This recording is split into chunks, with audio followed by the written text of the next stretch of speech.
Good Friday జరుపుకున్న క్రైస్తవులు వీడవంక మండల కేంద్రంలోని స్థానిక సిఎస్ఐ, హెబ్రోన్ వంటి సంఘాల్లో బైబిల్లో పలికిన 7 మాటల గురించి అధ్యయనం చేస్తూ, తండ్రి వీరేమి చేయుచున్నారో వీరెరుగురు కనుక వీరిని క్షమించు, నేడు నీవు నాతో కూడా పరదైసులో ఉందువు అమ్మా, ఇదిగో నీ కుమారుడు, ఇదిగో నీ తల్లి యెహోవా, నా దేవా నన్ను ఎందుకు చేయి విడిచితివి, నేను దప్పిగొనుచున్నాను, యెహోవాను సమాప్తమైనది తండ్రి నీ చేతికి నా ఆత్మను అప్పగించుచున్నాను అని ప్రభు అయిన యేసుక్రీస్తు సిలువలో పలకడం జరుగుతోంది. ద్రాక్షరసం పైన రాసిన ఉపాధ్యాయులను బట్టి సంబంధిత పాస్టర్ వీటిపై అధ్యయనం చేయడం జరుగుతుంది.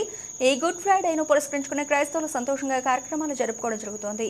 ఈ కార్యక్రమంలో స్థానిక సంఘాల పాస్టర్లు రేవా యేసురత్నం, జొనాథన్, జయరాజ్, స్థానిక సంఘస్థులు ఫాస్టెడ్ కమిటీ సభ్యులు మాదాసి సునీల్, సంఘస్థులు సమీళ ప్రకాష్, కొండ్ర ప్రమోదరావు, మాదాసి ప్రకాష్, ప్రవీణ్, సుమన్ సంఘస్థులు పాల్గొన్నారు. నేను తప్పికొంటున్నాను.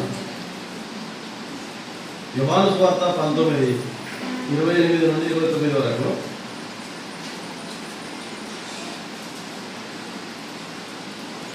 అటు తరువాత సమస్తము అప్పటికి సమస్తమైనది. యేసు ఎరిగి లేఖనం నెరవేరినట్లు నేను తప్పికొనుచున్నాను. చిరకతో నిండి ఉన్న యొక్క పాత్ర అక్కడ పెట్టి ఉండేను కనుక వారు ఒక స్పంజి చిరకతో నింపి ఇస్సోపు పుడకకు తగిలించి ఆయన నోటికి అందించిరి.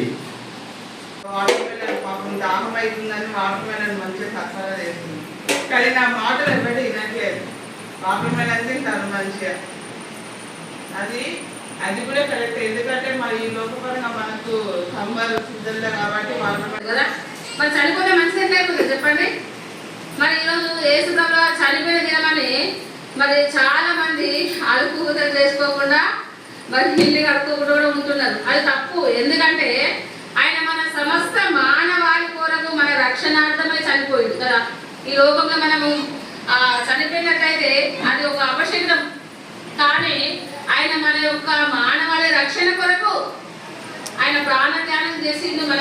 ఆయన ఎన్ని గంటలు చనిపోయాడు? 7 మాటలు